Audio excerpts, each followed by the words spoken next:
attack, fast fatal heart impact, past painful scars. In fact, I blast tasteful bars and packs. I back up my actions, fact don't ask, grab reactions, jacked attack with every word, then act with class as they hear me snap. I got nothing to lose, cause I fought and felt the bruise. Now I'm not the one confused, call the shots and they produce. I ain't lost, I'm finally loose, pick a new silver excuse. I need the views to boost me to a new abuse of being used. Everybody wants a piece now, y'all can rest in peace now. You're dead to me, so peace out. Remember, you're discreet out. Get ready for defeat now. Alrighty. Hello everybody. This is Kirusho here. And whenever we last left off with this series, we had Izuku Midoriya. He, roughly at the age of 20 years old, has discovered an uncomfortable truth about his reality. It is not the way it is supposed to be.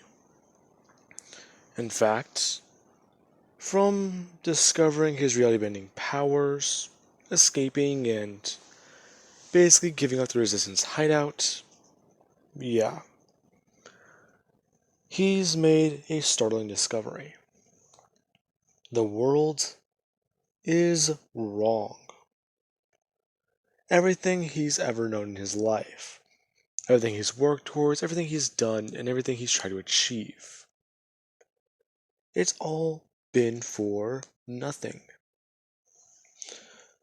He has come to the understanding that the organization that has done everything for him in his life, trained him, raised him, and gave him a place to call home, they basically spit in his face. And everything up till the point where he was shot in his head was simply all made up. They feel like real memories, they seem like real memories, and there's even people who can account for them, but they're all fake. And that was hard for Midoriya to cope with, let alone even discover. He knew that reality benders existed. He knew that they were strong and powerful, yet he never saw one. And he's quite surprised, learning that he sees one every day in the mirror. Now, Midoriya does wake up, and he thinks for a minute that it was all simply just an odd dream, a weird coincidence. He thinks that last night, instead of what he thinks was him sitting all the girls down and talking with them, didn't really happen. However, the pounding headache in his head, it convinces him otherwise. Him basically having to crawl over May and hit the snooze button on the alarm before trying to get up. And he does try and think as he begins to make breakfast and eventually shower. After that's all done and a pot of coffee is put on, they are all standing in the kitchen, and each sipping on a cup, trying to discuss what exactly they should do. Midoriya simply just saying that they should talk with his sister. Wait, you have a sister? Yeah, I just found out about it yesterday. Wait, are you serious? Yeah, apparently she's from the other reality, which is also a different reality from what I apparently did. I don't really know. I think I explained it last night, but hell, May, whatever that was, it is strong. Oh, yeah. We really shouldn't have all drank the whole thing, though. They sort of warned me that we'd be like this all day. Wow.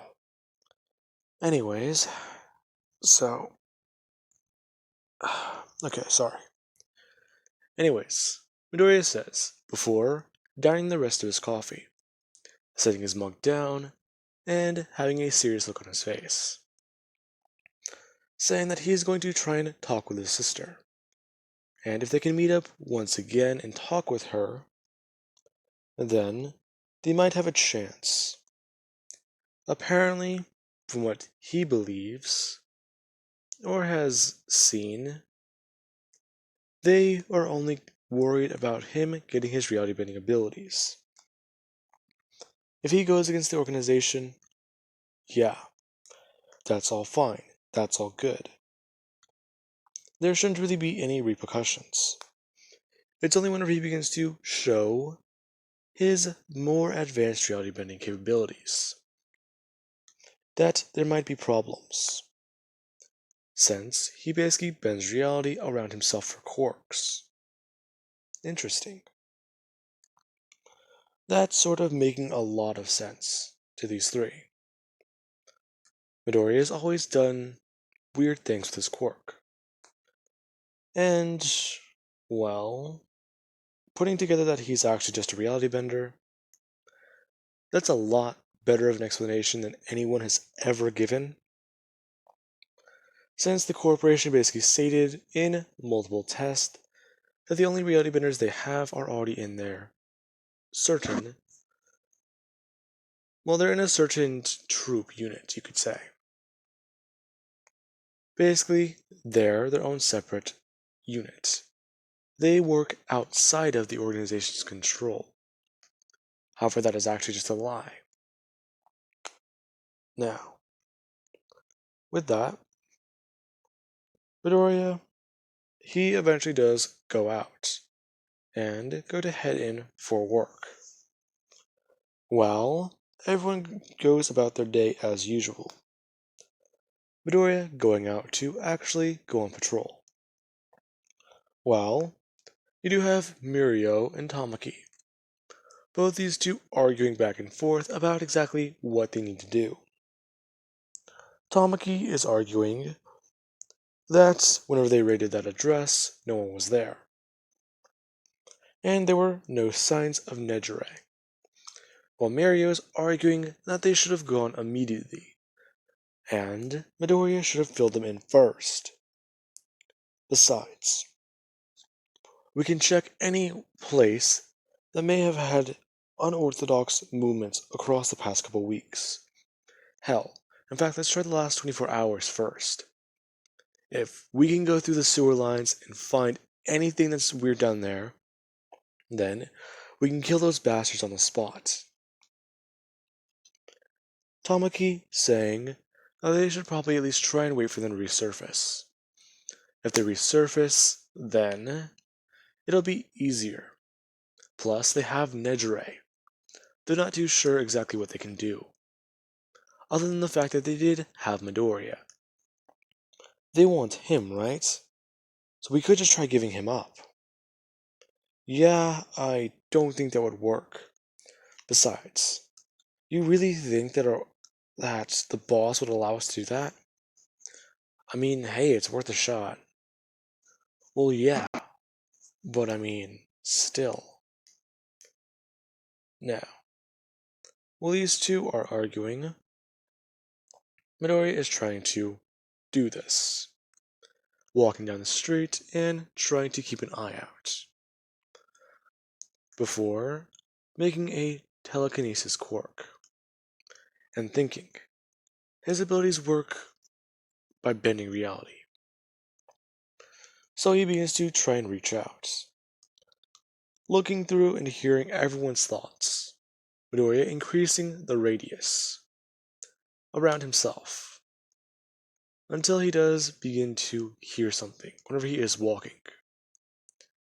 He can basically hear and look into everyone's mind's 45-block radius. Midoriya was on patrol for about an hour before he finally encountered some thoughts that felt different.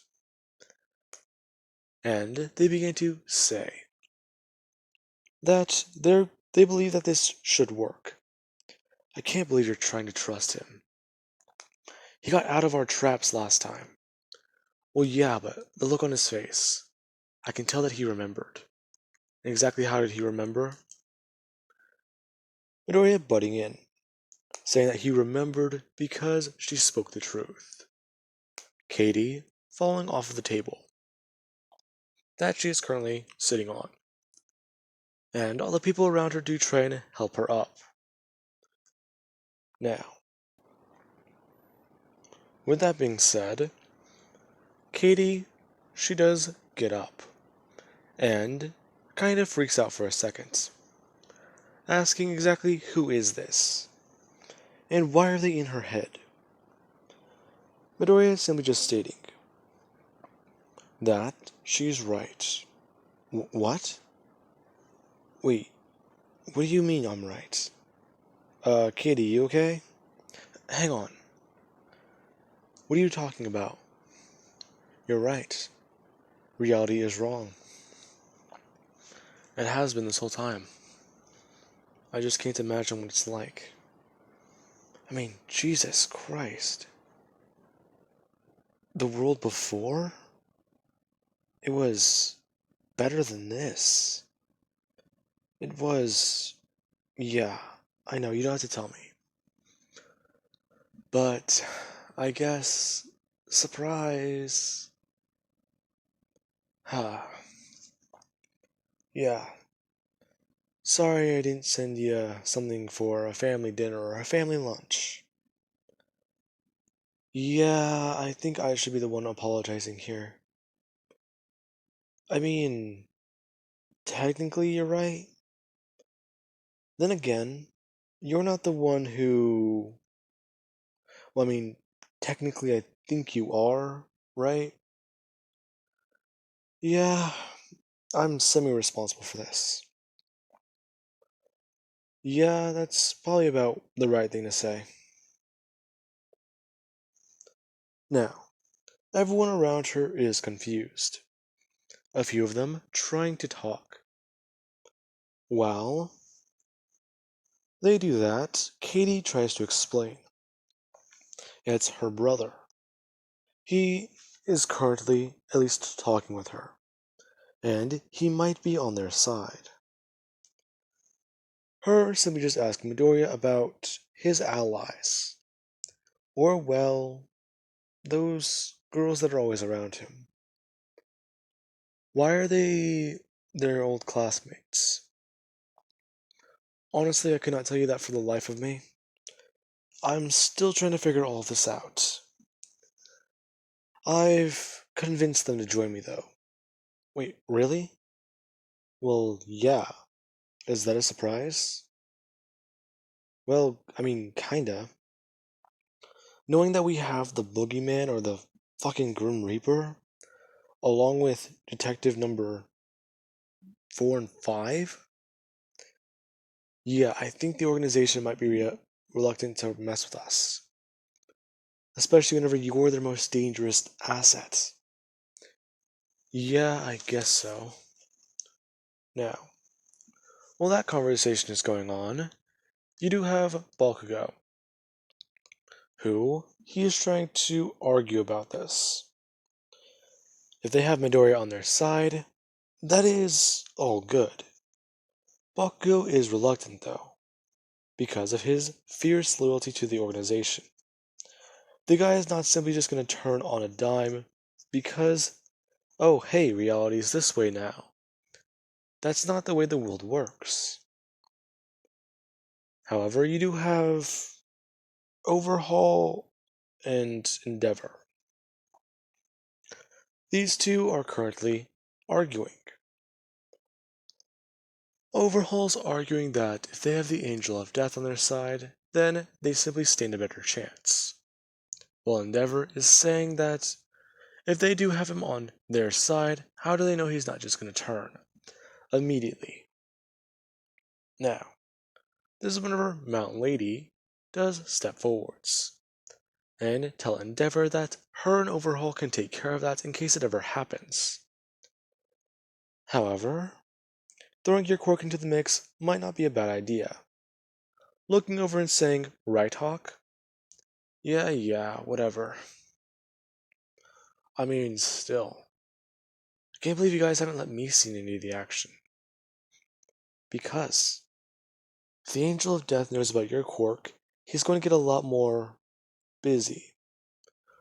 I mean, that makes sense still, but you guys just have me bored out of my mind here. Besides, I think I deserve to stretch my wings a little bit. Dude, that draws too attention. You draw too much attention to yourself, Hawk.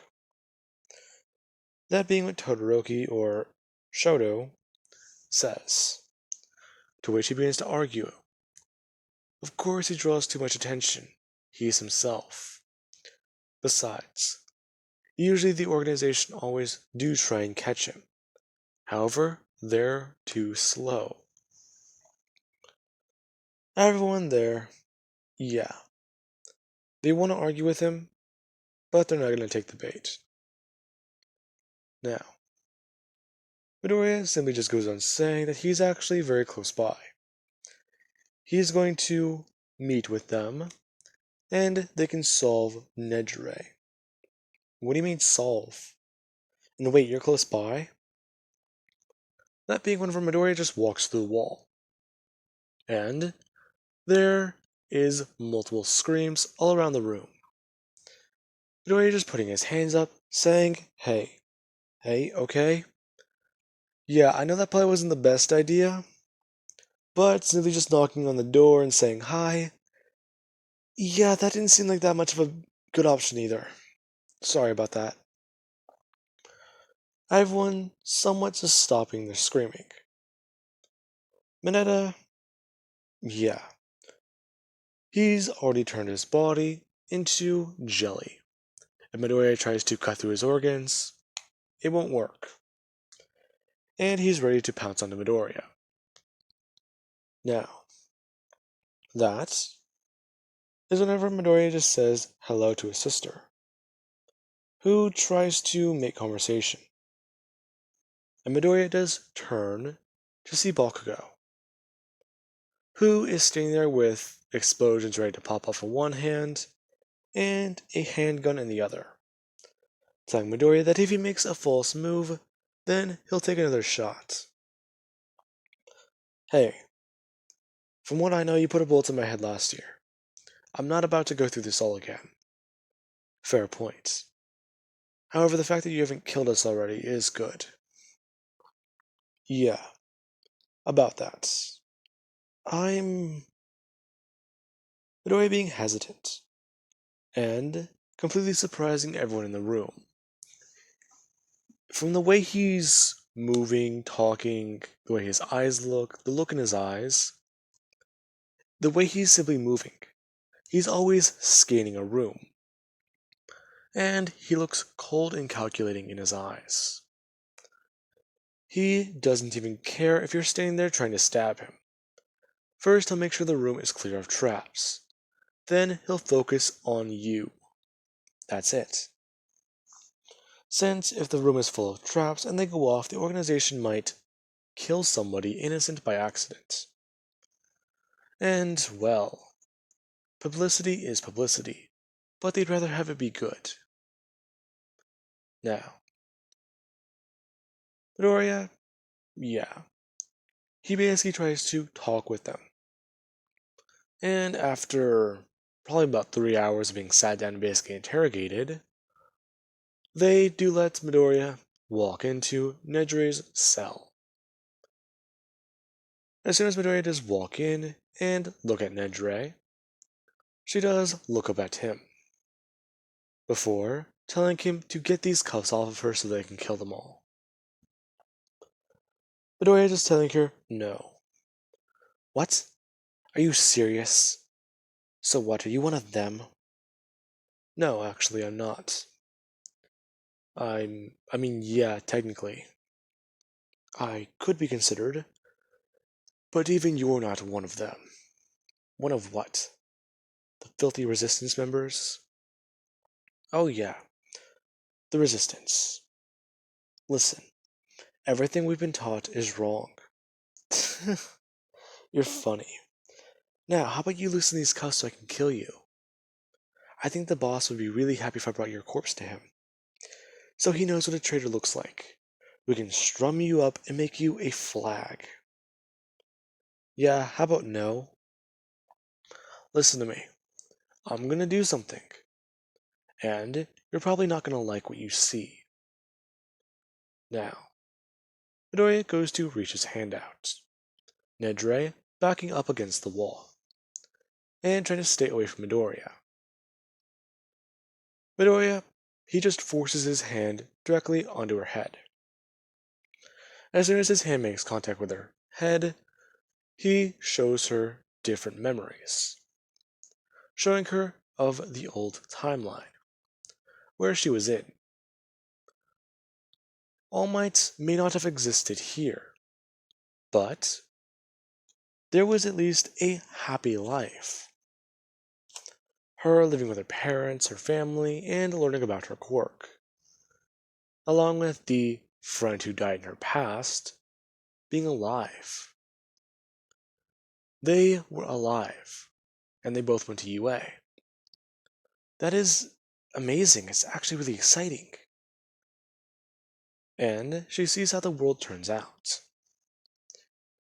Whenever Midoriya does pull his hand away, she's crying. And simply just asking about that. What happens next? That life that she saw, that glimpse of it, those were the happiest moments that she's never lived through. Yet they're hers. Asking Midoriya about that, and basically trying to scream at him. Midoriya explaining to her, he is a reality bender. The organization, they fucked everything up. This life, his life, her life, they've all been staged, planned, carefully. Everything we know is a lie, Nedrae.